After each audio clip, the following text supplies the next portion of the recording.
سے میت کی طرف سے قربانی کرنے کا حکم کیا ہے؟ صحیح بات یہ ہے میت کی طرف سے الگ سے قربانی کرنے کا ثبوت نہیں ملتا۔ اللہ کے رسول صلی اللہ علیہ وسلم کے سامنے آپ کی 2 بیٹیوں کا انتقال ہوا، آپ کی 3 بیٹیوں کا بلکہ انتقال ہوا، آپ کے چچا کا انتقال ہوا، آپ کی بیوی حضرت خدیجہ کا انتقال ہوا۔ آپ ان لوگوں سے بہت محبت کرتے تھے، مگر آپ نے کبھی بھی اپنے مرحوم، اپنے فوت شدہ لوگوں کے لیے آپ نے قربانی نہیں کی، اور اسی طریقے سے نہ تو صحابہ کرام نے آپ کے بعد اللہ کے رسول کی طرف سے قربانی کی، اس لیے الگ سے میت کی طرف سے قربانی نہیں کر سکتے۔ لیکن ہاں، آپ اپنی قربانی میں جیسے آپ اپنے گھر والوں کو شامل کرتے ہیں، ویسے آپ اپنے مرحوم رشتہ داروں کو، آپ کی والدہ ہیں، آپ کے والد ہیں، جو بھی فوت ہو چکے ہیں، دنیا سے جا چکے ہیں، آپ ثواب میں ان کو شامل کر سکتے ہیں، کیونکہ اللہ کے رسول صلی اللہ علیہ وسلم جب قربانی کرتے تھے تو اس میں آپ تمام اہل بیت کو، تمام گھر والوں کو آپ شامل کرتے تھے، اس میں زندہ لوگ بھی شامل تھے اور مردہ لوگ بھی شامل تھے۔ تو مستقل آپ الگ سے جانور لائیں کہ یہ ہماری والدہ کی طرف سے ہے جو انتقال کر چکی ہیں، ہمارے دادا کی طرف سے، ایسا کرنا مناسب نہیں ہے۔ لیکن آپ جو قربانی اپنی اور اپنے گھر والوں کی طرف سے کر رہے ہیں، اس میں اپنے مرحوم رشتہ دار کو شامل کر سکتے ہیں، کوئی حرج کی بات نہیں ہے۔ کیا ایک بکرا یا بکری پورے گھر والوں کی طرف سے کیا جا سکتا ہے، یا گھر کے تمام افراد کی طرف سے الگ الگ بکرے کی قربانی کرنی پڑے گی؟ صحیح بات یہی ہے کہ ایک بکرے کی قربانی، ایک چھوٹے جانور کی قربانی پورے گھر والوں کی طرف سے کافی ہوگی۔ اس کی دلیل ترمذی کی 1505 نمبر کی صحیح روایت ہے۔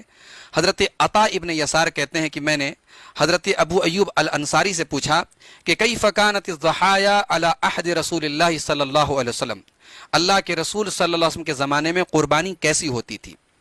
تو انہوں نے کہا کہ کان الرجل یضحی بالشاۃ عنہ وعن اہل بیتہ، ایک انسان ایک بکری کی قربانی اپنی طرف سے اور اپنے گھر والوں کی طرف سے کرتا تھا، فیأکلون ویطعمون، لوگ کھاتے تھے اور دوسروں کو کھلاتے بھی تھے ایک بکری میں، حتی تباہ الناس، اور اس کے بعد لوگوں نے فخر سے کام لینا شروع کر دیا، فصارت کما ترى، یہاں تک کہ معاملہ ویسا ہو گیا جیسا تم دیکھتے ہو، یعنی فخر کے طور پہ لوگ بہت زیادہ قربانی کرنے لگے۔ تو اس سے یہ سمجھ میں آیا کہ ایک قربانی، صرف ایک جانور کی قربانی پورے گھر والوں کی طرف سے کی جا سکتی ہے، کوئی حرج کی بات اس میں نہیں ہے۔ مسئلہ نمبر 22، کیا بڑے جانور میں، گائے میں، اونٹ میں، کیا کئی لوگ حصہ لے سکتے ہیں؟ بالکل لے سکتے ہیں۔ ترمذی کی 905 نمبر کی حدیث ہے، عبداللہ ابن عباس رضی اللہ عنہ کہتے ہیں کننا مع النبی صلی اللہ علیہ وسلم فی سفر، ہم لوگ اللہ کے نبی صلی اللہ علیہ وسلم کے ساتھ سفر میں تھے، فحضر الاضحیٰ، قربانی کا موقع آ گیا، فاشترکنا فی البقرۃ 7 وفی الجزور 10، تو ہم لوگوں نے گائے میں 7 لوگ ہم شریک ہوئے اور اونٹ میں 10 لوگ شریک ہوئے۔ اس سے پتہ چلا کہ گائے میں میکسیمم 7 لوگ اور اونٹ میں 10 لوگ حصہ لے سکتے ہیں، 10 لوگ مل کر کے قربانی کر سکتے ہیں۔ لیکن یہ میکسیمم کی لمٹ ہے، منیمم کی لمٹ نہیں۔ اگر 2 لوگ ایک گائے میں کرنا چاہیں، 4 لوگ ایک اونٹ میں کرنا چاہیں تو کوئی حرج کی بات نہیں ہے۔ مسئلہ نمبر 23، ذبح کرنے کی کیا شرائط ہیں؟ قربانی کی شرائط تو آپ پہلے سن چکے، ذبح کرنے کی کیا شرائط ہے؟ سب سے پہلی شرط یہ ہے ذبح کرنے والا عقل مند ہو اور تمیز کرنے والا ہو، یعنی ایک تو پاگل نہ ہو، اور دوسری یہ کہ اتنا چھوٹا بچہ نہ ہو جسے تمیز نہ ہو، ایسا بچہ بالغ نہ بھی ہو لیکن اس عمر کو پہنچ گیا ہو کہ صحیح برے کی تمیز کر سکتا ہے، سمجھدار ہو چکا ہے، تو ایسا بچہ بھی قربانی کر سکتا ہے، اور دماغی اعتبار سے صحیح ہو۔ دوسری شرط یہ ہے ذبح کی کہ ذبح کرنے والا مسلمان ہو۔ تیسری شرط یہ ہے کہ ذبح کی نیت سے وہ ذبح کر رہا ہو۔ چوتھی شرط یہ ہے کہ وہ غیر اللہ کے لیے ذبح نہ کر رہا ہو۔ اور 5ویں شرط یہ ہے کہ ذبح کے وقت غیر اللہ کا نام نہ لیا گیا ہو، غیر اللہ کے لیے ذبح نہ کیا گیا ہو اور غیر اللہ کا نام بھی نہ لیا گیا ہو۔ اور 6ٹھی شرط یہ ہے کہ اللہ کے نام سے ذبح کیا گیا ہو۔ اور 7ویں شرط یہ ہے کہ کسی دھاردار آلے سے، کسی چھری وغیرہ سے یا کسی دھاردار پتھر وغیرہ سے ذبح کیا گیا ہو۔ اور 8ویں شرط یہ ہے کہ ذبح کرنے پر خون بہا ہو۔ یہ ذبح کرنے کی کنڈیشن اور شرائط ہیں۔ مسئلہ نمبر 24، ذبح کے آداب کیا ہیں؟ ذبح کرنے کے وقت کون کون سے آداب کا ہمیں لحاظ رکھنا چاہیے؟ حضرت شداد ابن اوس رضی اللہ عنہ کہتے ہیں، یہ صحیح مسلم کی 1955 نمبر کی حدیث ہے، کہتے ہیں کہ 2 چیزیں میں نے اللہ کے رسول صلی اللہ علیہ وسلم سے سن کر کے یاد کر لی۔ آپ نے فرمایا ان اللہ کتب الاحسان علی کل شیء، اللہ تعالیٰ نے ہر چیز کے اوپر احسان کا حکم دیا ہے۔ فَإِذَا قَتَلْتُمْ فَأَحْسِنُوا الْقِتْلَ، تو جب تم میدان جنگ میں دشمن کو قتل کرو تو بہتر طریقے سے قتل کرو، بے دردی سے جانوروں کی طرح قتل مت کرو۔ وَإِذَا ذَبَحْتُمْ فَأَحْسِنُوا الذِّبْحَ، اور جب جانور کو ذبح کرو تو اچھی طرح سے ذبح کرو. وَلْيُحِدَّ أَحَدُكُمْ شَفْرَتَهُ، اور اپنی چھری کو ذبح کرتے وقت تیز تیز کر لو. فَلْيُرِحْ ذَبِيحَتَهُ، تاکہ اپنے جانور کو، اپنے ذبیحہ کو آرام پہنچاؤ. اسی طریقے سے طبرانی کی ایک روایت ہے جسے علامہ البانی نے صحیحہ کے اندر 24 نمبر کے تحت صحیح قرار دیا ہے. عبداللہ ابن عباس رضی اللہ عنہ کہتے ہیں مر رسول اللہ صلی اللہ علیہ وسلم علی رجل واضع رجلہ علی صفحۃ شاۃ، اللہ کے رسول صلی اللہ علیہ وسلم کا گزر ہوا ایک آدمی کے پاس سے جو اپنے بکری کے گردن پر اپنا پیر رکھے ہوئے تھا. وہو یحد شفرتہ، اور اپنی چھری کو تیز کر رہا تھا. وہی تلحظ الیہ ببصرہا، اور بکری جو ہے اس کو چھری تیز کرتے ہوئے دیکھ رہی تھی.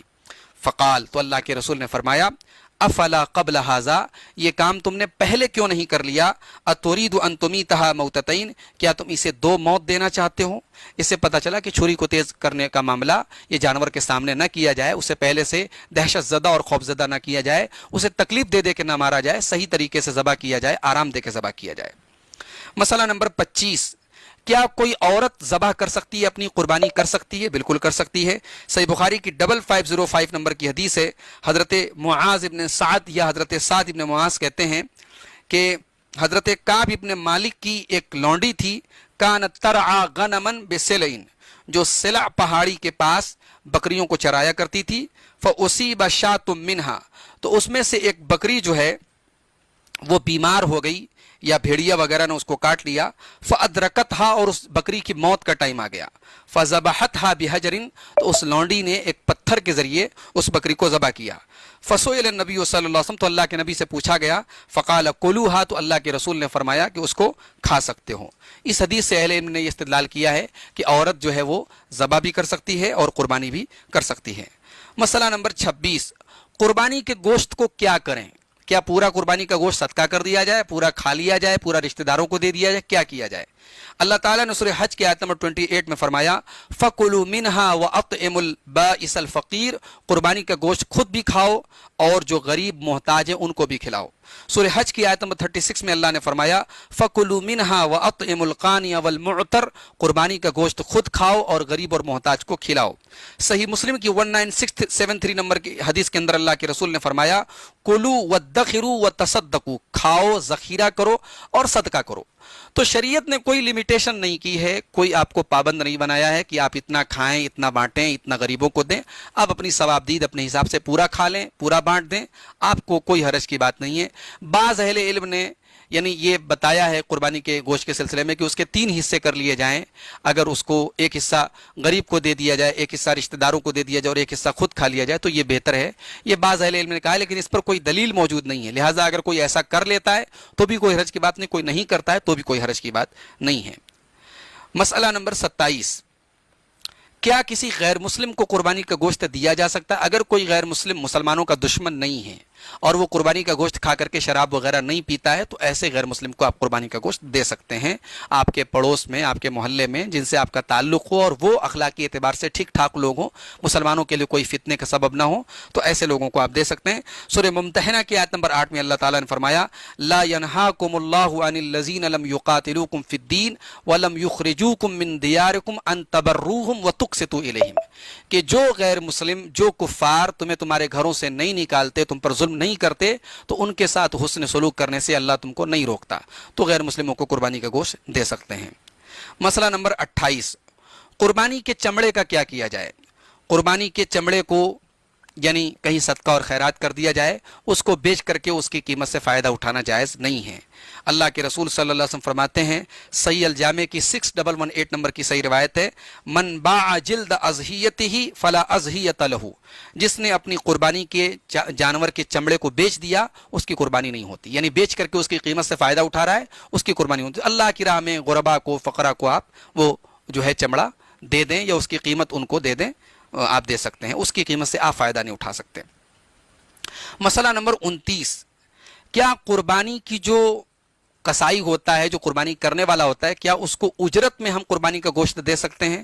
جی نہیں، آپ قربانی کے گوشت کو اجرت میں نہیں دے سکتے. اس کی جو اجرت ہے وہ آپ دیں، بطور تحفہ آپ اس کو قربانی کا کچھ گوشت دینا چاہیں تو دیں، لیکن اس تحفے کی وجہ سے اس کی اجرت میں کوئی کمی نہ کریں. حضرت علی رضی اللہ عنہ کہتے ہیں، صحیح بخاری کی 1716 نمبر کی حدیث ہے کہ اللہ کے نبی صلی اللہ علیہ وسلم نے مجھے حکم دیا ان اقوم علی البدنی، کہ میں آپ کی قربانی کے اونٹوں کی قربانی کروں، ولا اعطی علیہا شیئا فی جزارتھا، اور اس گوشت میں سے میں گوشت بنانے والے کی کسائی کی اجرت میں سے کچھ نہ دوں. تو اس کے گوشت کو اجرت میں نہیں دیا جا سکتا.